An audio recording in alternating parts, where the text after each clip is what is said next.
Stock మార్కెట్లో invest చేసి మీ డబ్బులు డబుల్ చేసుకోవాలనుకుంటున్నారా? సుందరరామిరెడ్డి గారి లైవ్ సెమినార్ కి అటెండ్ అవ్వండి. నమస్తే డాక్టర్ గారు. నమస్తే జయ గారు. సింధు అని మనకు ఒక అమ్మాయి మెయిల్ చేసిందండి. పెళ్ళి అయిపోయిన తర్వాత ఒక ఇష్యూని ఫేస్ చేస్తోంది. సో నా సంసార జీవితం ఏంటి, నేను ముందుకు వెళ్ళాలా వెనక్కి రావాలా నాకు అర్థం కావట్లేదు. సో అందుకని ఒకసారి మీతో మాట్లాడిద్దామని కాల్ చేస్తానండి. హలో, నమస్తే అండి సింధు గారా? అవునండి. ఎవరండి? నేను జయానండి, అందమైన జీవితం ప్రోగ్రామ్ నుంచి కాల్ చేస్తున్నాను. నాతో పాటు డాక్టర్ కళ్యాణ్ చక్రవర్తి గారు ఉన్నారు. మేడం నమస్తే. మేడం నమస్తే. నమస్తే సార్. నమస్తే అమ్మ సింధు. మెయిల్ పెట్టారు కదా, ఒకసారి డాక్టర్ గారితో మాట్లాడతారా? మాట్లాడతాను మేడం. చెప్పినా ఏంటి సమస్య సింధు? నీ వయసు ఎంతమ్మా? పెళ్ళి ఎంతకాలం అయింది? నాకు 27 ఇయర్స్ సార్ ప్రజెంట్. ఓకే. నాకు మ్యారేజ్ అయ్యి 2 ఇయర్స్ అయింది. 2 ఇయర్స్ అయింది. 2 ఇయర్స్ అయింది సార్. మాది లవ్ మ్యారేజ్. అయితే మా హస్బెండ్ నన్ను చాలా బాగా చూసుకునేవాడు. ఫస్ట్ లో చాలా అంటే చాలా బాగా ఉండేవాళ్ళం. అసలు నాకు ఇట్లాంటి లైఫ్ వస్తుందని చెప్పి నేనైతే అసలు ఎక్స్పెక్ట్ చేయలేదు. బట్ తను సడన్ గా ఒక 4 months నుంచి నాతో అంటే అసలు ఎవరో తెలియని పర్సన్ తో ఉంటున్నాను అన్న ఇది ఫీల్ తో ఉంటున్నాడు సార్. నన్ను ఇగ్నోర్ చేస్తున్నాడు, బాగా దూరం పెట్టేస్తున్నాడు. మాట్లాడడానికి కూడా కష్టమైపోతుంది తనకి. ఇగ్నోర్ చేస్తున్నాడు, మాట్లాడట్లేదు, ఒక పరాయి వ్యక్తిలా చూస్తున్నాడు నిన్ను. చూస్తున్నాడు సార్. అడిగినా గానీ నీ పని ఇది, నా పని నాది అంటున్నాడు. తన కోసం నేను 2 times సూసైడ్ అటెంప్ట్ కూడా చేసుకున్నాను సార్ నేను. ఎందుకమ్మా సూసైడ్ అటెంప్ట్ ఎందుకు? అంటే తను ఇట్లా చేస్తుంటే నాకు అసలు ఉండబుద్ధి కావట్లేదు సార్. తను నాకు చాలా ఇచ్చేస్తున్నాడు. ఎందుకు ఇట్లా కానీ చేస్తున్నాడు? కారణం ఏం చెప్పలేదమ్మా? అడిగేవా కారణం ఏంటండి అని? బహుశా అడుగుంటారుగా మీరు సింధు.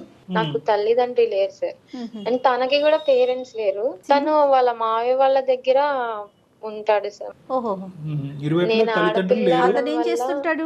సంపాదన అది ఓకేనా? ఏం లేదు మేడం, అసలు ఏం లేదు. బట్ నాకు చెప్పడం అయితే నాకు జాబ్ ఉంది అని చెప్పి మ్యారేజ్ చేసుకున్నాడు. నేను కూడా చాలా హ్యాపీగా ఫీల్ అయ్యాను. కాదమ్మా సింధు, లవ్ మ్యారేజ్ అని చెప్తున్నారు కదా, అతను ఏం చేశాడు ఏంటి మరి? నిజం చెప్తున్నాడా అబద్ధం చెప్తున్నాడా తెలుసుకోలేకపోయారా మీరు? మేడం నేను అవన్నీ మాట్లాడే విధానాన్ని బట్టి ఇంకా ఇరు కుటుంబాలు లేకపోయేసరికి నాకు తల్లిదండ్రులు లేకపోయేసరికి నేను పెళ్లి చేసుకుంటాను అంటే వేరే విధంగా ఏం మాట్లాడకుండా సడన్ గా వచ్చి పెళ్లి చేసుకుంటాను అంటే నేను హ్యాపీగా ఫీల్ అయ్యాను మేడం. అదే ఇంకా హ్యాపీనెస్ లో అతను ఏంటి, అతను పూర్వపరాలు బ్యాక్గ్రౌండ్ ఏమీ చేయలేదు. వాస్తవానికి ఏంటంటే ఒక ఉద్యోగం లేనటువంటి అబ్బాయిని ప్రేమించి పెళ్లి చేసుకున్నావు నువ్వు నీ వంతు ప్రయత్నంగా నువ్వు ఏదో ఒక చిన్న ఉద్యోగం చేసుకుంటూ సంపాదిస్తున్నావు. అంటే నేను ప్రైవేట్ జాబ్ చేస్తున్నానని చెప్పి నేను తనకి అబద్ధం చెప్పాను. నేను గంటకి ఒక 20,000 అట్లా తీసుకొని నేను పర్సన్స్ దగ్గరికి వెళ్తాను మేడం. అది మా తల్లిదండ్రులు లేని దాని మూలాన నాకు ఎవరు చూసేవాళ్ళు లేక నా పరిస్థితులను బట్టి నేను చేసుకోవాల్సి వచ్చింది. ఎప్పటి నుంచి ఇలాంటి పనులు చేస్తున్నావు? నేను ఒక 6 years నుంచి చేస్తున్నాను మేడం. అతను ఉద్యోగం చేయట్లేదు అన్నది నీకు తెలీదు, నువ్వు ఇటువంటి వ్యాపారంలో ఉన్నావని అతనికి తెలియదు కదమ్మా? తెలియదు సార్. కానీ ఆ వాస్తవానికి నిరుద్యోగం దాచిపెట్టే దానికంటే ఇలాంటి ఉద్యోగం దాచిపెట్టడం అన్నది, ఇలాంటి వ్యాపారం దాచిపెట్టడం అన్నది పెద్ద ఇష్యూ కదమ్మా. సార్ ఫస్ట్ మేము మ్యారేజ్ చేసుకున్నప్పుడు నేను పెళ్ళైతే నాకు ఇట్లాంటి ఇబ్బందులు ఏమి ఉండవు, నేను అసలు ఇట్లాంటివి చేయాల్సిన అవసరం ఉండదు, తను మంచిగా చూసుకుంటాడు కదా, తనకి జాబ్ ఉంది కదా, నాకు ఇంకా ఇట్లాంటి కర్మ ఉండదు అనుకొని నేను మ్యారేజ్ చేసుకున్నాను సార్. కానీ నాకు మ్యారేజ్ చేసుకున్న తర్వాత తెలిసింది ఏంటంటే తనకి అసలు ఏం లేదు సార్. తను వాళ్ళ ఇంటికి వెళ్తే తినడానికి ఫుడ్ కూడా లేదు సార్. మాకు మ్యారేజ్ అయిన తర్వాత తెలిసింది తనకి జాబ్ గానీ ఏమి లేదు. మా ఫ్యామిలీ పరిస్థితి అంతంత మాత్రం, తను ఏం చెయ్యడు, జాబ్ కి సర్చింగ్ లో ఉన్నాడు అంతే సార్. అతని పేరేంటమ్మా? సింధు. శేఖర్ సార్. శేఖర్ గారికి పెళ్ళైన తర్వాత జాబ్ వచ్చిందా? జాబ్ వస్తే ఎంతకాలం తర్వాత? రీసెంట్ గా వచ్చింది సార్. 4 months అవుతుంది, 4.5 months అవుతుంది. తనకి జాబ్ వచ్చింది అని తెలిసినప్పుడు నేను వెంటనే ఈ విషయం తనతో షేర్ చేసుకున్నా. నేను ఇంక తప్పు చేయకూడదు, ఇప్పుడు దాకా చేసింది. కాదమ్మా సింధు, ఇంకొక చిన్న విషయం. ఇప్పుడు నువ్వు పెళ్ళైన తర్వాత కూడా కంటిన్యూ చేసావా ఆ పని? చేశాను మేడం. నా పరిస్థితులను బట్టి చేయాలి. నీ పరిస్థితులు పాడుగాను. ఏమ్మా ఏదన్నా చేసుకోవచ్చు కదమ్మా, ఒక ఆడపిల్ల, ఒక తెలివైన ఆడపిల్ల, వినటానికి చదువుకున్న సార్ అమ్మాయిలా నాకు ఉన్నావు, తెలివైన చదువు అమ్మాయి. కూడా లేదు సార్, ఏమన్నా చేయడానికి నాకు వేరే ఏం తెలీదు సార్. అమ్మ నీకు నువ్వేంటంటే అక్కడ గంటకి 20,000 అనే ఫిగర్ చూస్తున్నావే తప్ప నీతిగా బతకాలి, అట్లీస్ట్ పెళ్ళి అయిన తర్వాత అంతా నీతి న్యాయంగా బతకాలి, ఒక ఒక ఒక భర్తకి తగినట్టుగా బతకాలి. ఓకే, మీ ఆయన ఉద్యోగం చేయట్లేదు, అట్లీస్ట్ నేను మంచిగా చూసుకునేవాడా? నన్ను చాలా బాగా చూసుకునేవాడు సార్, దాంట్లో మాత్రం నాకు ఎట్లాంటి ప్రాబ్లం గానీ అట్లా సో అంత మంచిగా చూసుకున్నాడు కాబట్టి ఏ రోజైనా కూడా ఈ గుట్టిప్పితే కనుక అది కూడా యాక్సెప్ట్ చేసేస్తాడని అనుకున్నాం. వాస్తవానికి 4 నెలలు బట్టి అతను యాక్సెప్ట్ చేయలేదు. మంచోడు, ఒకవేళ నా తల్లిదండ్రి ఉన్నా గానీ నన్ను ఇంతలా అర్థం చేసుకోరేమో, తను అంత బాగా చూసుకున్నాడు, అంత బాగా అర్థం చేసుకుంటున్నాడు, ఇంకెంతకన్నా ఏం కావాలి లైఫ్ కి, తనకి చెప్పేద్దామని చెప్పి నేను ఇంకా తన దగ్గర ఓపెన్ అయ్యి చెప్పేశాను సార్. అంటే చెప్పేద్దామనే ఉద్దేశంతో చెప్పావా, లేదంటే పని ఆపేద్దామనే ఉద్దేశంతో చెప్పావా? తనకి చెప్పిన రోజు నుంచి నేను అసలు ఏం చేయట్లేదు సార్. తనకి ఎప్పుడైతే జాబ్ వచ్చిందో అప్పటి నుంచి నేను ఇట్లాంటివన్నీ ఆపేసి తన ముందు నేను అంటే నా గురించి బయట వాళ్ళు చెప్పేదానికన్నా నేను తన ముందు నా చెప్పడం మంచిది, తను నన్ను అర్థం చేసుకుంటాడని ఒక్క నమ్మకంతో నేను చెప్పాను సార్. నిజంగా అమ్మ, నువ్వు ఇలాంటి పని చేస్తూ కుటుంబాన్ని పోషిస్తున్నావు అనే అంశం అతను తెలిస్తే 2 సంవత్సరాల్లో కాదు 2 నిమిషాల్లో ఉద్యోగం సంపాదించి ఉండేవాడే మాత్రం. ఎందుకంటే ఇంత పరువు తక్కువ పని ఏ మగాడు యాక్సెప్ట్ చేయనటువంటి మగాడైనా అటువైపు ఆడదైనా ఎవరైనా కూడా యాక్సెప్ట్ చేయనటువంటి ఒక భయంకరమైనటువంటి అంశం చేస్తూ ఇలా కుటుంబాన్ని పోషించడం వెనకాతల బహుశా నీకు అదే ఆనవాయితీ, అదే పద్ధతి, అదే అలవాటైందేమో అని అనుకుంటారేమో కానీ ఇల్లు గడవట్లేదు, భర్త ఉద్యోగం చేయట్లేదు కాబట్టి నేను కష్టపడుతున్నాను, చెమటోడ్చి చేస్తున్నానని ఎవరు అనుకుంటారమ్మా? నీ దానికి ఎక్కడ నీకు మార్కులు పడతాయి? నువ్వు చేసే పనికి ఎప్పటికైనా పడతాయో? ఎవరన్నా హర్షిస్తారా? మార్కులు పడతాయి కాదని కాదు సార్, నాకు తెలిసింది ఇది ఒక్కటి. ఎందుకంటే సార్ నేను ఇది 6 years నుంచి చేస్తున్నాను సార్, నాకు వేరే నీకు జాబ్ తెలిసిన పని తెలీదు అమ్మ, సార్. నీకు తెలిసినటువంటి పని నేను చెప్పేటటువంటి పాయింట్ కూడా ఇప్పటికైనా ఒక 2 నిమిషాలు ఆలోచించండి. 4 నెలలు బట్టి నా భర్త మాట్లాడలేదు, ఎవరో అన్నట్టుగా నన్ను చూస్తున్నాడు, పట్టించుకోవట్లేదు అంటే కనుక నీకు ఇచ్చేటటువంటి పనిష్మెంట్ బహుశా నీ భర్త చాలా చిన్నదే ఇచ్చాడని అనిపిస్తుంది. దీనికంటే 100 రెట్లు భయంకరమైనటువంటి పనిష్మెంట్ ఇస్తారు. ఒక్క నిమిషం కూడా నీ కళ్ళెదురుకుంటా నిలబడరు, లేదంటే అతను నీ కళ్ళెదురుకుంటే అతను నిన్ను ఉంచుకోడు. కానీ ఇక్కడ ఆ మనిషికి ఎంతో ఓపిక ఓర్పు ఉంది, అదృష్టం బాగా లేక ఉద్యోగం రాలేదే అని అనిపిస్తుంది. కానీ నువ్వు ఇక్కడ చూసేది ఏంటంటే గంటకి 20,000 ఉద్యోగం చూస్తున్నావు. నేనేమంటున్నానంటే నెలకి 20,000 ఉద్యోగం దొరుకుండేది కదా నీకని అడుగుతున్నా. నువ్వు గట్టిగా వెతుకుంటే కనుక 6 సంవత్సరాల పాటో లేదంటే 7 సంవత్సరాల పాటో నువ్వు గంటకి 20 అంటే కనుక నెలకి నువ్వు ఎంత సంపాదిస్తున్నావు అనేది నేను అడగను, అడిగితే కూడా బాగుండదు. నేను సంస్కారవంతుని, నేను ఆ మాట అడగను. ఎక్కడికి వెళ్ళినా నాకు జాబ్ అనేది ఎవరు ఇవ్వట్లేదు సార్. ఇన్ కేసు బయట తెలిసిన వాళ్ళు అది పూర్తిగా నీ ప్రయత్న లోపమేనమ్మా. అమ్మ, మీ మాట్లాడద్దు. ఆయన అదృష్టం లేక ఉద్యోగం రాలేదు, అతను అలా కష్టపడ్డాడు. నీకేంటంటే నీకు థ్రెషోల్డ్ ఎక్కువయ్యి, అంటే నీకు కావలసినటువంటి డబ్బు ఏ లెవెల్ సంపాదన అయితే నీకు బాగుంటుందనే ఆలోచనతో నువ్వు ఇతరత్ర చిన్న డబ్బులు వచ్చి నీతిగా బతికేటటువంటి అంశాలు వచ్చి, అంటే ఇలాంటి పనులు చేసే వాళ్ళంతా నీతిమాలిన వాళ్ళని నేను అన్ను. అది కూడా వాళ్ళ అవసరం రీత్యా అది ఒక విధమైనటువంటి ఒక కష్టం, ఒక విధమైనటువంటి వ్యాపారం. కానీ ఏదైతే పెళ్లి తర్వాత ఈ కారణం చెప్తూ నువ్వు కంటిన్యూ చేస్తున్నావు చూడు, దాన్ని నీతిమాలినమైనటువంటి పని అని నేను అంటున్నా. ఎందుకంటే ఆ పని చేసుకునేటటువంటి వాళ్ళు అందరూ కూడా ఏదో సుఖానికో సంతోషానికో చేయరు, వాళ్ళ పట్టకూడు గురించి చేస్తారు. అది కూడా ఒక వ్యాపారం. దాన్ని కూడా కొన్ని లీగల్ గా కొన్ని ఇల్లీగల్ గా. పట్టకూటి కోసమే చేసుకున్నాను సార్. నా తల్లిదండ్రి ఉంటే నాకు చదివిచ్చేవాళ్ళు, నేను ఉద్యోగం చూసుకునేదాన్ని. నాకు చదువు లేని వాళ్ళు ఎవరు బతకట్లేదమ్మా సమాజంలో. నేను దాన్ని నమ్ముకునే బ్రతికాను. అసలు ఆ మాట చెప్పొద్దు. సింధు వినాలి. 2 things ఇక్కడ. ఒకటి, పెళ్లికి ముందు నువ్వు చెప్పినటువంటి కథని నేను హర్షిస్తాను. ఓకే, చదువు లేదండి, తల్లిదండ్రులు లేదండి, పట్టకూడు గురించి అండి, బతకాలండి, తప్పదు కదండి, అక్కడి వరకు నాకు అర్థం. పెళ్ళి అయిన తర్వాత నీ ఆలోచన, నీ ఉద్యోగం, నీ వ్యాపారం, నీ అభిప్రాయం ఎంత అయితే ఇంపార్టెంటో అది సమతూగేటటువంటి విధంగా నీ భర్త యొక్క ఆలోచన కూడా అక్కడ ఇంపార్టెంట్. అదే ఒక పెద్ద సముద్రం లాంటి మనసు ఉండేటటువంటి భర్త వచ్చి ఓకే నేను ఎలాగ చేయట్లేదు, నువ్వు కూడా ఆ వ్యాపారం చేసుకో అని అంటే కనుక అది వేరే విషయం. ఏ మొగుడు అంటాడు, ఏ మగాడు అంటాడు. నేను ఇందాక అన్న మాట మళ్ళీ ఒకసారి రిపీట్ చేస్తున్నాను. నువ్వు నిజంగా ఇలా పక్కదో పట్టి ఈ విధమైనటువంటి వ్యాపారం చేసేటటువంటి క్రమం అయితే కనుక ఒక 2 minutes చాలు అతను ఉద్యోగం సంపాదించడానికి. వెళ్ళి రిక్షా లాగేస్తాడు, లేదంటే ఆటో నడిపేస్తాడు. కానీ నువ్వు అలా అనుకోలేదు.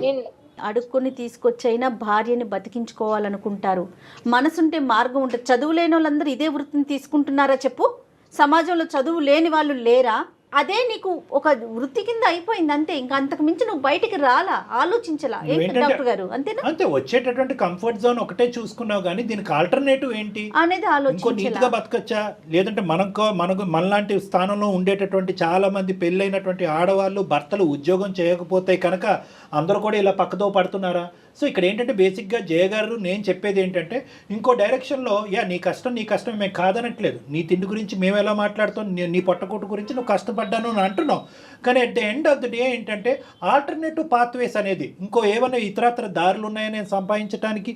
ఒకప్పుడు ఇప్పటి వరకు గడిచిపోయింది, అడిగేటటువంటి వాళ్ళు లేరు, ప్రశ్నించేటటువంటి వాళ్ళు లేరు, ఇది ఒక వ్యాపారం అన్నట్టుగా నువ్వు కంటిన్యూ అయిపోయావు. ఇది భర్తకు తెలిస్తే, ఇంత ప్రేమించినటువంటి భర్త 2 నిమిషాల్లో నన్ను రోడ్డు మీద వేస్తే పరిస్థితి ఏంటి? ఎక్కడి నుంచి అయితే నా జీవితం మొదలైందో అక్కడే ఎండ్ అయినట్టు అవుతుందిగా. స్నేహం వల్లనో ఎందుకు అట్లా అయిపోయిందో నాకు అర్థం కాలేదు సార్. సరే ఇక్కడ అమ్మ ఇప్పుడు అట్లీస్ట్ ఇప్పటికైనా నీకు కనువిప్పు కలిగింది. ఇక్కడ అదృష్టం ఏంటంటే చేసిన తప్పు ఒప్పుకుంటున్నాను సార్. నాకు మా హస్బెండ్ కావాలి, తనతో లైఫ్ కావాలి అని అనుకుంటున్నాను కాబట్టి నేను మిమ్మల్ని అది అందమైన జీవితం చేతుల్లో లేదది. సారీ, అందమైన జీవితం డాక్టర్ కళ్యాణ్ చక్రవర్తి జయ గారి చేతుల్లో అది లేదు. ఎందుకు అంటే కనుక పర్లేదయ్యా, ఏదో పొరపాటును చేసింది, పట్టుకోడు గురించి చేసింది, కుటుంబాన్ని నిలబెట్టడం గురించి చేసింది, లేదంటే నీకు సిగ్గుంటే కనుక, నీకు ఉద్యోగం ఉండుంటే కనుక ఈ పని చేసి ఉండేదని అడగలేం. ఉద్యోగం ఉన్నా, తినడానికి తిండి ఉన్నా లేకపోయినా కూడా అతను ఆలోచన శైలిలో ఇది ఒక పనికిరాని చర్య, ఒక అసహ్యకరమైనటువంటి ఒక చర్య, ఒక బూతు చర్య. అతను పుట్టింది పెరిగింది అటువంటి వాతావరణంలో, నువ్వు పుట్టింది పెరిగింది అటువంటి వాతావరణం. చేయాలి అనుకుంటే నేను ఇప్పుడైనా దాచి తప్పు చేయొచ్చు సార్, కానీ నాకు అట్లా ఉద్దేశం లేనే లేదు సార్. నీ కర్మ అది. ఇప్పుడు నువ్వు ఇప్పటికైనా నేను అదే చేసి ఉండేవాడిని అంటే ఏమో ఇది ఒకటి. ఇప్పటికైనా నువ్వు ఆలోచించట్లేదు. ఇప్పుడు పెళ్ళి అయిన తర్వాత అయిష్టాలు అనేటటువంటిది భార్యాభర్తలు ఇద్దరు చేతుల్లో ఉంటుంది. ఆ బేసిక్ కాన్సెప్ట్ నువ్వు మర్చిపోతున్నావు. ఇంటి గురించే కదా, కుటుంబం గురించే కదా, సుఖాల గురించే కదా అని చెప్పి ఏదైనా కథను తొక్కుతారమ్మా.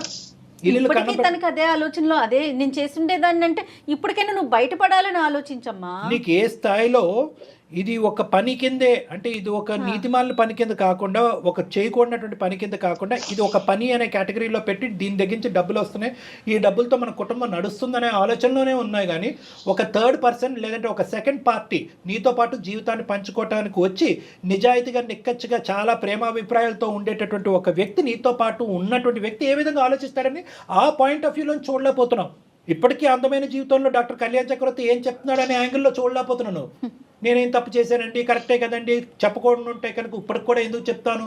అయితే ఇప్పుడు నువ్వు బహుశా అది అనుకుంటున్నావేమో, ఇదేంటి అనవసరంగా ఇప్పుడు చెప్పాను, ఆ పని ఈ పని కింద కంటిన్యూ అయిపోయింటే బాగుండేదేమో అనవసరంగా. నేను ఆ విధంగా అనట్లేదు సార్. నేను ఒకవేళ ఇప్పుడు తను నాకు లైఫ్ ఇచ్చాడు, తను నన్ను మంచిగా చూసుకుంటాడు అనే నమ్మకంతో నేను తన దగ్గర ఓపెన్ అయ్యాను. నేను ఇట్లా చెప్పడమే తప్పైందా అని నేను అడుగుతున్నాను. చెప్పడం తప్పు కాదమ్మా, తప్పు కాదు డాక్టర్ గారు. ఇప్పటి వరకు ఏదైనా ఒక మంచి పని చేసావు అంటే కనుక అది ఇప్పుడు చెప్పడం 4 నెలల క్రితం.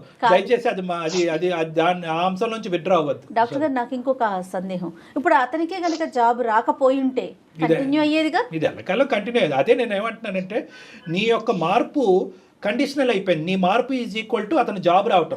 ఇప్పుడు మాకు కలిగేటటువంటి ఆలోచన భయం ఏంటంటే అతనికి జాబ్ రాకపోయి ఉంటే కనుక ఈ వ్యవహారం నీతిమైనటువంటి వ్యవహారం, కుటుంబం గురించి వ్యవహారం, నా భర్త గురించి నా కుటుంబం గురించి డబ్బులు సంపాదించడం తప్పేంటంటే కంటిన్యూ అయ్యి ఉండేది. రేపొద్దున జాబ్ ఏదో ప్రాబ్లం అవుతుంది, మళ్ళీ కంటిన్యూ చేస్తారా? మీకు పిల్లలు లేరు కదమ్మా? పిల్లలు లేరు సార్ మాకు. నేను ఇది చేసినప్పట్లో నేను సంపాదించిన డబ్బులో నేను 2 ప్రాపర్టీస్ అయితే కొన్నాను సార్.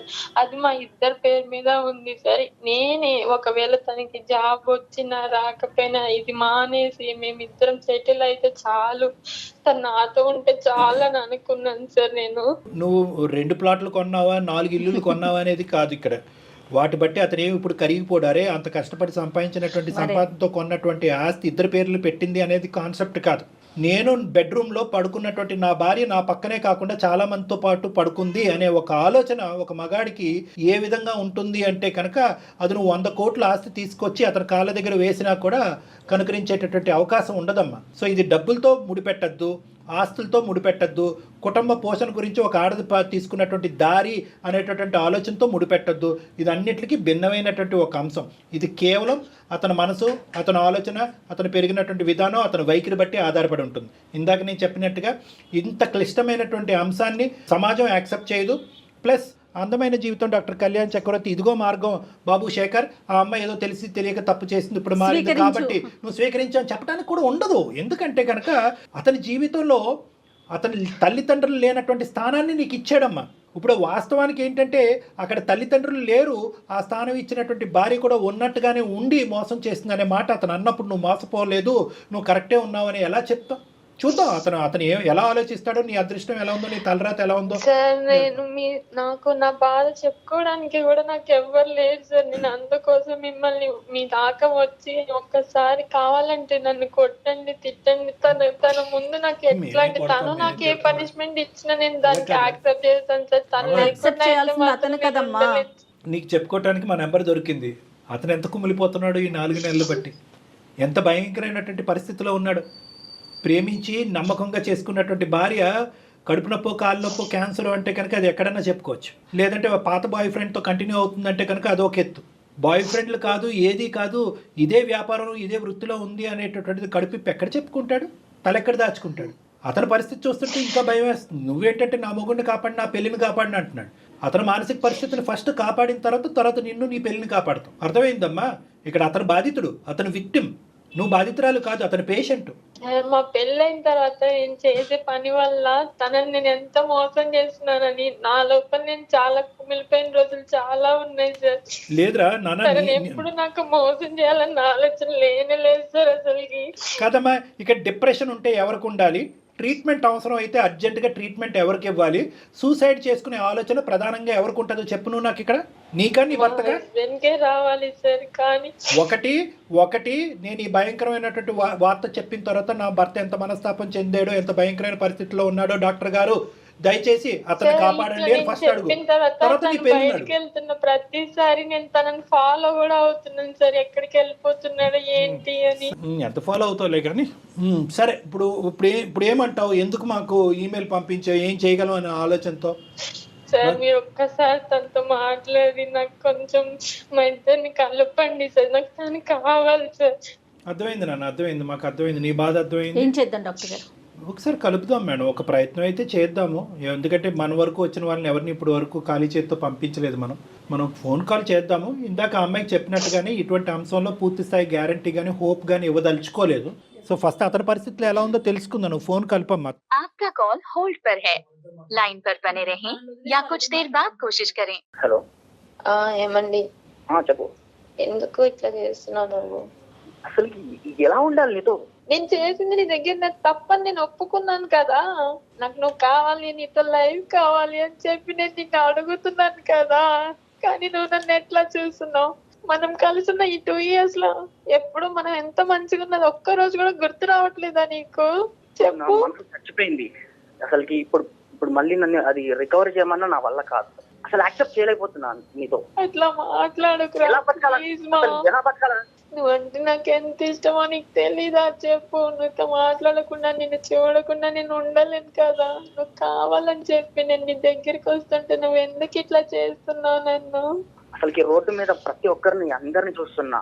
నా భార్య తన దగ్గరికి వెళ్ళిందా లేదా? అసలుకి ఏంటి, నా భార్యను అలా చూస్తుంటే నాకే ఒళ్ళు గౌరవపడుతుంది. నేను సుమన్ టీవీ వాళ్ళని అప్రోచ్ అయ్యానంటే వాళ్ళకి మెయిల్ పెట్టాను. సార్ అండ్ మేడం లైన్ లో ఉన్నారు, ఒకసారి నువ్వు వాళ్ళతో మాట్లాడు. శేఖర్, చెప్పండి సార్. నా పేరు డాక్టర్ కళ్యాణ్ చక్రవర్తి నాన్న. సుమన్ టీవీ అందమైన జీవితం, బహుశా ఈ కార్యక్రమం గురించి నీకు తెలిసే ఉంటుంది. నమస్తే సార్. నమస్తే నాన్న. సారీ ఇటువంటి పరిస్థితుల్లో నీతో మాట్లాడవలసి వస్తుందని చెప్పి, ఎందుకంటే నీ బాధని ఎటువంటి మాటలలో వర్ణించాలో నాకైతే అర్థం కావట్లేదు. వాస్తవానికి ఈ అమ్మాయి మాకు ఈమెయిల్ చేయకపోయినా బాగుండేది. ఈమెయిల్ చేసి మా ద్వారా, అంటే చాలా బలవంతంగా ఈ ఫోన్ కాల్ కలిపమ్మ అతనితో మాట్లాడదామని చెప్పి వచ్చినటువంటి బాధితులు ఉట్టి చేత్తో పంపించే సాంప్రదాయం ఆనవాయితీ మాకు లేదు కాబట్టి, సరే అమ్మ చాలా అయిష్టంగా విముఖంగానే నీకు ఫోన్ కలపమని చెప్పాం. ఎందుకంటే నీ బాధ మామూలు బాధ కాదు. ఆ బాధను సరిదిద్దుకుని, ఆ బాధను మర్చిపోయి అవన్నీ వెనక్కి పెట్టేసి పాస్తూ ప్రేమించినటువంటి అమ్మాయి గురించి ఎన్ని త్యాగాలన్నా చేసేసి నువ్వు ముందుకు వచ్చే అని అడగటం నాకు అసలు ఇష్టం లేదు. అది నేను సమర్థించను, అది కరెక్ట్ కూడా కాదు. కానీ ఏదన్నా ఒక తెలియనటువంటి ఒక దేవుడు నీ మనసు లోపల ఉన్నాడా? ఆ దేవుడు కాసేపు ఏమైనా దయదలిచి ఈ దిక్కును కూడా చూస్తాడనేటటువంటి ఆలోచన, ఆశతో నీతో ఒక మాట అడగటానికి వచ్చాను. నేను రిక్వెస్ట్ చేయటం అనేది నా బాధ్యత కాబట్టి రిక్వెస్ట్ చేస్తాను. ఒప్పుకోవలసినటువంటి బరువు బాధ్యతలు నీ మీద లేవు కాబట్టి ఒప్పుకుంటావు లేవా అనేది నీ ఇంగితానికి, నీ ఆలోచనకి, నీ యొక్క వ్యక్తిత్వానికి వదిలేస్తాం. సార్ ఆల్రెడీ నేను చనిపోయిన శవాన్ని సార్, శవంతో కాపురం చేయాలనుకుంటున్నా సార్. తను నా వల్ల కాదు సార్, తను వద్దు సార్ నాకు. ఉందామని అడుగుతున్నాను, లేదు ఒప్పుకో. నువ్వు ఎలాంటి నువ్వు నాకు ఎలాంటి శిక్ష చేసినా నేను తీసుకోగలుగుతా. దయచేసి నన్ను వదిలేస్తాను. నువ్వు నాకు వద్దు అంటే మాత్రం నేను బ్రతకలేదురా. నేను మానసికంగా చాలా చచ్చిపోయాను. నాతో అసలు మాట్లాడదు. ఇప్పుడు నువ్వు నన్ను వదిలేస్తే నాకు అదే పరిస్థితి అయిపోతుంది. నేను ఇప్పుడు చెప్తున్నాను కదా, నాకు కూడి పెట్టే వృత్తి అని నేను ఇది అనుకున్నాను. లైక్ నేను దాన్ని కూడా వదిలేసుకున్నాను. ఒకవేళ నువ్వు నన్ను వదిలేసినా నేను మళ్ళీ దాంట్లోకి వెళ్తానేమో అని నువ్వు అనుకోవచ్చు. నాకు అలాంటి ఉద్దేశం లేనే లేదు. పెళ్ళికి ముందు మీరేమో ఉద్యోగం చేస్తున్నాను లేదంటే చేయట్లేదు అనేటటువంటి అంశాన్ని దాచిపెట్టారు. ఉద్యోగం చేస్తున్నట్టుగానే నటించారు. ఒక సెక్యూర్ జీవితం మన ఇద్దరికి ఉంది అనేటటువంటి విధంగానే ఆశ చూపెట్టారు. అదే ప్లాట్ఫామ్ మీద పెళ్లి చేసుకున్నారు. ఈ అమ్మాయి ఏమొచ్చి అతి భయంకరమైనటువంటి వృత్తి చేస్తూ, సరే పెళ్లి వరకు చేస్తున్నాను లేదంటే ప్రేమించేటటువంటి వరకు చేస్తున్నాను, ఇంకా ప్రేమించడం మొదలుపెట్టిన తర్వాత ఈ వృత్తిని మనం నమ్ముకోకూడదు, ఇది కరెక్ట్ కాదు అనేటటువంటిది ప్రేమించేటప్పుడు వదిలేయలేదు. పెళ్ళి అయిన తర్వాత, పెళ్ళైన 2 సంవత్సరాల వరకు వదిలేయకుండా ఇప్పుడేమొచ్చి మీకు ఉద్యోగం వచ్చిన తర్వాత ఇప్పుడు ఫైనాన్షియల్ సెక్యూరిటీ మాకు వచ్చింది కాబట్టి ఈ వృత్తి కరెక్ట్ కాదన్నట్టుగా మాట్లాడుతుంది ఆ అమ్మాయి. సో ఆ అమ్మాయిది తప్పు కాదు, తప్పున్నర. సార్ మీరు ఇంతమందిని చూసుంటారు కదా సార్, దీంట్లో బాధితులు ఎవరు, నేనా తన అనేది మీరే చెప్పండి సార్. 1000% నువ్వే. శేఖర్ మీతో మాట్లాడక ముందే డాక్టర్ గారు ఆ మాట అన్నారు, బాధితుడు మీరే. రేపొద్దున అంత ప్రేమించినటువంటి అమ్మాయి అంత అన్యోన్యంగా మీరు 2 సంవత్సరాల పాటు హ్యాపీగా ఉండేవారు కదా శేఖర్. ఏమైంది నీకు సింధుకు మధ్య జరిగిందంటే ఏం చెప్తారు మీరు? కాబట్టి మీ సైడే మాకు ఓదార్పు ఉంటుంది, ఆలోచన ఉంటుంది. భవిష్యత్తు గురించి ఒక కార్యాచరణని ఏం చేయాలి, ఏం చేయకూడదు అనేటటువంటిది మీ సైడే. ఏం చేద్దాం అనుకుంటున్నారనేది చెప్పండి సార్. నేను ఎలాగైనా అమ్మాయికి లైఫ్ ఇద్దాం అనుకున్నాను సార్, కానీ ఇద్దరికి తెలియదు కదా సార్. తను నాకేం చెప్పలేదు అప్పటికి. ఇప్పుడు వచ్చేసి ఆ రక్తపు కూడా తినమంటే ఎలా సార్? నా వల్ల కాదు సార్, తనతో నేను బతకలేను సార్, నేను కలిసి ఉండలేను. కరెక్టే, అది that is point is very clearly made. అది మాకు అర్థమైంది, అది మీ ఇష్టానికి వదిలేస్తున్నాం. కానీ నేను చెప్పేది ఏంటంటే ఒక చిన్న గోరంత దీపానికి సంబంధించినటువంటి ఒక ఆలోచన చెప్తున్నాను నేను. లేదు సార్, ఆమె నా దగ్గరకు వస్తుంటే ఏదో నా మైండ్ యాక్సెప్ట్ చేయట్లేదు సార్. ఇంకే విధంగా చెప్పినా కూడా అబ్బాయికి జెన్యున్ గా ఉండాలి. ఇంకా తిన్నతో నేను కావాలనుకుని ఇదంతా చెప్పేశాను. ఈ జెన్యున్ గా ఉండాలి అనే ఆలోచన ప్రేమించినప్పుడే రావాలి. అప్పుడు వరకు నీ వృత్తి ఏంటి, నీ ఆలోచన ఏంటి, అంతకుముందు నువ్వు ఏమేమి వ్యాపారాలు చేసావు అనేటటువంటిది. పెళ్ళైన నెక్స్ట్ డే నుంచి నేను ఎంత చేయకూడదని ఫిక్స్ అయ్యాను సార్. నాకు పెళ్ళైన రోజు నుంచి నా పెళ్ళైనప్పుడు నాకు తెలిసింది సార్, కనీసం అక్కడికి వెళ్తే తినడానికి కూడా లేదని. నువ్వు ఇప్పుడు మారేవు అనే దాన్ని మేము హర్షించేటటువంటి విధంగా అబ్బాయికి చెప్పాలి అనుకుంటుంటే నువ్వు పెట్టుకున్న విస్తరణలో నువ్వే ఉమ్మేసుకుంటున్నావు. ఇప్పుడు మొత్తం ఉండేటటువంటి గుట్టును ఇప్పుడు బయటకు చెప్పడం వల్ల ఒక పెద్ద ఘనకార్యంగా అనుకుంటున్నావు. కానీ 2.5 సంవత్సరాలు, దగ్గర 3 సంవత్సరాలు ప్రేమించుకున్నప్పుడు 1 year, పెళ్ళైన తర్వాత 2 years, 3 సంవత్సరాల పాటు ఒక భయంకరమైనటువంటి నిజాన్ని దాచిపెట్టి ఏ మగాడు యాక్సెప్ట్ చేయనటువంటి ఒక భయంకరమైనటువంటి అంశాన్ని 2 సెకండ్లలో మర్చిపోమంటున్నావు. నువ్వు చెప్పిన దానికి 100 మార్కులు వేస్తున్నావు. అతను పడేటటువంటి బాధకి 1 మార్క్ కూడా వేయట్లేదు. ఇప్పుడు తనకి ఏదైనా అనిపిస్తే అది నా మొహం మీద చెప్పాలి సార్. అట్లా తను చూసే విధానం నాకు ఎట్లా దీనికి మాటలు లేవు, మాట్లాడుకోవటాలు లేవు. ఏ మగాడైనా నువ్వు అతని స్థానంలో నిలబడి ఆ వ్యభిచారం అదేటటువంటి కార్యక్రమంలో అతను ఉంటే కనుక తినడానికి డబ్బులుంటే చాలు కదా, ఏం పని చేస్తున్నాను అనేది అవసరం అనేటటువంటి లెక్క అతను చెప్తే కనుక నువ్వు యాక్సెప్ట్ చేస్తావా? నువ్వు చేసిన పని నువ్వు సమర్థించుకుంటున్నావు, దానిలోంచి బయటికి రా ఒక్కసారి. శేఖర్, నేను ఒకటే చెప్తున్నాను, ఆ అమ్మాయి వాదన ఇలాగే ఉంటది కానీ అసలు ఇక్కడ మాట్లాడటానికి కూడా ఏమీ లేదు. ఇది కంప్లీట్ గా నెగిటివ్ గా మాట్లాడితే 2 నిమిషాల్లో కాల్ కట్ చేసి ఇక్కడే క్లోజ్ చేసేయచ్చు. ఏది మీరు ముక్కు మొహం తెలియనటువంటి వాళ్ళు అయితే కనుక నీకు ఇప్పటికొచ్చి మాట్లాడినటువంటి 4 మాటల్లో కూడా సింధు నీ మనసులో ఒక స్థానాన్ని ఏర్పాటు చేసుకుంది అనేది ఒక నమ్మకం ఉంది. అలాగే సింధుకి మీకు ఎంత అమితమైనటువంటి ప్రేమ ఉంది, ఈ పని చేసినా కూడా తనకి నువ్వంటే ఎంత అమితమైన ప్రేమ ఉంది అన్నది కూడా తన మాటలో అర్థమైంది. కాబట్టి ఈ 2 మాటలు డాక్టర్ కళ్యాణ్ చక్రవర్తి మాట్లాడుతున్నాడు, లేదంటే మాట్లాడే హక్కు కూడా నాకు లేదు. ఇక్కడ నేనేమంటున్నానంటే ఏ ఉద్దేశంతో ఆ అమ్మాయి పని చేసింది అనేది ఒక్కసారి ఆలోచించుకో. ఇల్లు గడవటానికి చాలా కష్టమైనటువంటి పరిస్థితి. నువ్వు కష్టపడట్లేదు అంటే కనుక అన్ని విధాలుగా కష్టపడి ఉద్యోగం రానటువంటి పరిస్థితి. ఈ అమ్మాయికి ఏ డిగ్రీ, ఏ చదువు లేదు, ఏ క్వాలిఫికేషన్ లేదు. తను ఎప్పుడు ఏ ఉద్యోగం చేయలేదు. వ్యాపారంగా ఇది మొదలుపెట్టిన కాడి నుంచి ఏదో డబ్బులు వస్తున్నాయి కాబట్టి ఇదే నమ్ముకుని ఇంకో యాంగిల్లో చూడనటువంటి పరిస్థితి. ఆ అమ్మాయి ఏమనుకుంది అంటే కనుక అక్కడ వెళ్ళి ఆ వృత్తిని ఏదో ఆనందించట్లేదు, వృత్తి చేసినప్పుడల్లా కుంగిపోతూ బాధపడుతూనే చేసింది. ఎందుకు అది చేయకపోతే కనుక ఇల్లు గడిచేటటువంటి పరిస్థితి లేదు. మీరేమొచ్చి ఉద్యోగం చేస్తున్నాను అనేటటువంటి అబద్ధంతో పెళ్లి చేసేసుకున్నారు మీరు. పోనీ అప్పుడే నిజాయితీగా మీరు మాట్లాడుంటే కనుక ఆ అమ్మాయి కూడా నిజాయితీగా ఈ అంశం చెప్పి ఉండేదేమో. కానీ మీరు దాచిపెట్టారు, తను దాచిపెట్టి. సరే, అది పెద్ద గీత ముందు చిన్న గీత.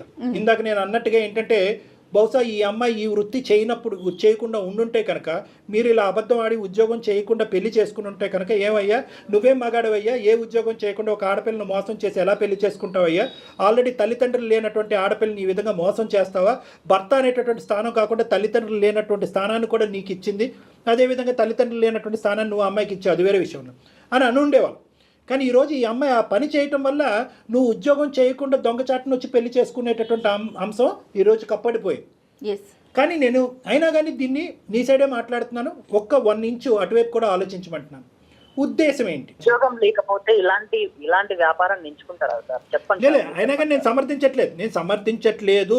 కానీ తన ఉద్దేశం, తను పుట్టెరిగి తన ఆలోచనకు తెలిసినంత వరకు సంపాదనకు ఉండేటటువంటి ఏకైక దారి అదే అని చెప్పి పెళ్లికి ముందు ప్రేమించినప్పుడు, పెళ్లి తర్వాత కూడా అదే నమ్ముకుని అదే అందులోనే కొట్టుకుపోయింది పిచ్చి మహాతల్లి. ఇప్పటికి కూడా ఏమంటుంది, తనకి ఇప్పటికి కూడా ఇందాకటి నుంచి మనం మాట్లాడుతున్నాం, తను చేసేటటువంటి వ్యాపారాన్ని తప్పు పట్టట్లేదు తెలుసా? తల్లిదండ్రులు లేకపోయినా ఒక పూట తిండి దొరుకుతుందో లేదో అనేటటువంటి ఆలోచనలో ఉన్న అమ్మాయికి తన శరీరాన్ని అమ్ముకుని అదే తిండి పెట్టింది. కాబట్టి ఇప్పుడు కూడా అమ్మాయి ఆ వృత్తి మీద వేలెత్తి చూపెట్టట్లేదు. అయితే ఇప్పుడు ఏంటంటే నిజంగా ప్రేమతోనే ఒక బాధ్యతతోనే మీ ముందుకు వచ్చింది ఆ అమ్మాయి. తన సుఖాలు సంతోషాల గురించి కాదు కదా. ఒకప్పుడు తనకు ఉద్యోగం చేయకపోతే ఇల్లు ఎలా గడుస్తుంది, ఇటువంటి ఆలోచనతో వచ్చింది తన ముందుకి. సరే, ఇటువంటి కాన్సెప్ట్కి, ఇటువంటి రీజనింగ్కి ఎన్ని మార్కులు పడతాయో నాకు తెలియదు. మీ ఇష్టం అండి, డెసిషన్ మీ ఇష్టం. Decision is absolutely yours. మేము ఎప్పుడు కూడా అందమైన జీవితంలో ఇంతవరకు కూడా ఇంత చాయిస్ లేదండి. ఒక సలహా ఇస్తారు కానీ నేను చెప్తున్నట్టుగా జయ గారు, మీరు బాధితులు అంతే. మీరు పడరానటువంటి బాధలు పడ్డారు, అనుభవించకూడనట్టు కష్టాలన్నీ అనుభవించారు. ఇందాక ఒక్క మాట అన్నారు, రోడ్డు మీద ఒక మగాడు వెళ్ళిపోతుంటే కనుక వీడితో కూడా పడుకుందని ఆ భార్య అనేటువంటి కర్మండి, చచ్చిపోవటం బెటర్ దానికంటే. సో నేనేమంటున్నానంటే ఇందాక నేను అన్నట్టుగానే ఇది పూర్తిగా మీ నిర్ణయం అని చెప్పి మేము కన్ఫ్యూజ్ చేస్తున్నాం అని మీరు అనుకుంటే కనుక నా క్లినిక్ ద్వారాలు ఎప్పుడు తెరిచే ఉంటాయి, మీరు కావాలంటే రావచ్చు, కూర్చోవచ్చు, మాట్లాడచ్చు. సో కంప్లీట్గా ఇది మీ చాయిస్. ఒక్క 2 నిమిషాలు నేను మాట్లాడాలను. అయ్యో తప్పకుండా. అసలు నేను మా మామ కూతురు చేసుకుందాం అనుకున్నా మేడం. కానీ ఇంకా నేను లవ్ చేశాను కాబట్టి విగ్రహత అలా మారింది కాబట్టి చేసుకోవాల్సి వచ్చింది. కాకపోతే అమ్మాయి ఉద్యోగం లేదనే సాకును చూపిస్తోంది. కానీ మీరు ఇందాక చెప్పారు చూడండి, పెద్ద గీత ముందు చిన్న చుక్క అండి ఉద్యోగం లేకపోవటం అనేది. దాన్ని దీంతో కంపేర్ చేయటాకే లేదు. ఉద్యోగం లేకపోతే అడుక్కుతునే వాళ్ళం మేడం, లేదంటే ఏదో ఒకటి చేసేవాళ్ళం. కానీ ఇలాంటి వ్యాపారంలో దిగుతుందని ఎవరు అనుకుంటారు మేడం? మీరు చెప్పండి మేడం. నిజం శేఖర్ గారు, అది చాలా బాధాకరం అనిపిస్తోంది. అమ్మాయి తెలిసి చేసిందా? నేను ఇంకా చేయనని చెప్తున్నాను కదా. ఒకవేళ నువ్వు నన్ను వదిలేస్తే నేను చచ్చిపోవడం తప్పించి నాకు వేరే దారి లేదురా. ప్రేమ అనేటటువంటిది ఇదివరకటి ప్రేమలాగా ఉండాలి, అది న్యాచురల్ గా పునరావృతం అవ్వాలి. ఇక్కడ థ్రెట్ వల్ల నేను చచ్చిపోతాను బెదిరించొద్దు. అతను బాధితుడు, అతను అనుభవిస్తున్నటువంటి బాధ నీకంటే 100 రెట్లు ఎక్కువ ఉంది. ఎందుకంటే ప్రేమించినటువంటి అమ్మాయిని ఉంచుకోవాలా, లేదంటే ప్రేమించి మోసం చేసి తప్పుదోరలో వెళ్ళి ఇదే వృత్తిగా నమ్మినటువంటి అమ్మాయిని వదులుకోవాలా అనేటటువంటి సందిగ్ధ పరిస్థితిలో అతను ఉన్నాడు. అతనికి సమయం కావాలి, నువ్వు అది అర్థం చేసుకోవాలి. నువ్వు థ్రెట్ చేసి బ్లాక్మెయిల్ చేసి భయపెట్టేటటువంటి దొద్దు. నువ్వు ప్రేమించినటువంటి నీ భర్త ఎలాంటి వ్యక్తి అనేది 2 years పాటు నీకు చూపెట్టాడుగా, ఒక మంచి వ్యక్తిగా. ఇప్పుడు నీకు అర్థమైంది నువ్వు ఎటువంటి వ్యక్తిని పోగొట్టుకుంటావు. నేను మళ్ళీ కోరుకునేది, నేను ఇంత తిన కోసం ఇంత దిగజారి ఇంత ఆర్గ్యూ చేసేది నేను దానికోసమే సార్.